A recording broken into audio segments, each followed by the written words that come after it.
Hi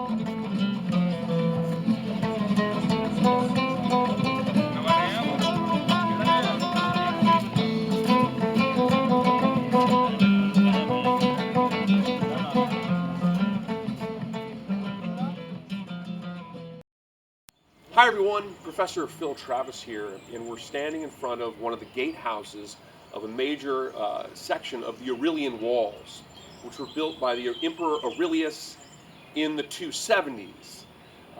These walls came at a period in which the Roman Empire was really facing decline, and they were built primarily um, to thwart potential attacks by Germanic groups that were coming into Italy. The walls, and there were walls built previously prior to the emergence of empire, the Servian walls, but Rome had expanded beyond those limits, and that required the building of and constructing of a new set of fortifications. Now, there's a couple little interesting narratives to this. First of all, Rome at the time was a greatly outstretched, overstretched empire, and as a result of this, these walls were built exclusively by the population. There weren't enough Roman legions in Rome at the time to build these walls. And so the people had to really build these walls. There was a shortage of money, there was a shortage of labor, the military was overstretched. There weren't enough legionnaires in Rome at the time to actually defend the full wall. In that sense, the wall, as a military deterrent, was really only effective to deter nomadic raiders, Germanic groups that were coming into Italy at the time. These fortifications actually contain a large percentage of actual buildings within Rome as well. They connected those buildings.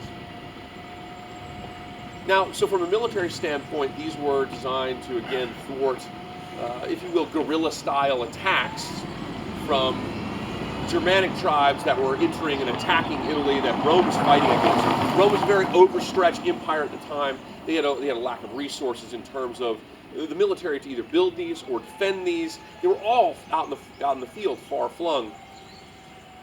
Now, one other thing I want you to think about. When we think about world history, one of the most important concepts in the development of change over time in world history is interconnections, global interconnectivity. And in a way, a wall like this really speaks to the, if you will, unstoppable force of change through historical interconnections over time. Rome was facing a threat from invading forces, Germanic groups, the Vandals, the Visigoths, the Ostrogoths, the Franks, the Lombards. All of these groups were moving into Western Europe.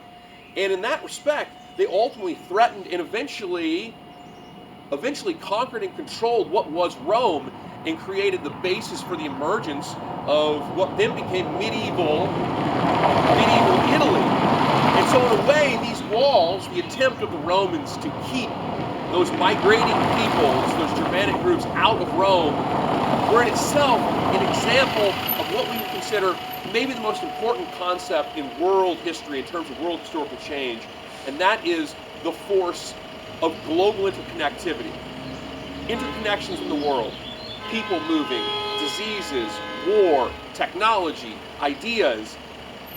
It all is kind of encapsulated in a structure like this, driving change in the world, the interconnections of people over time, creating the world, causing changes, and building the future.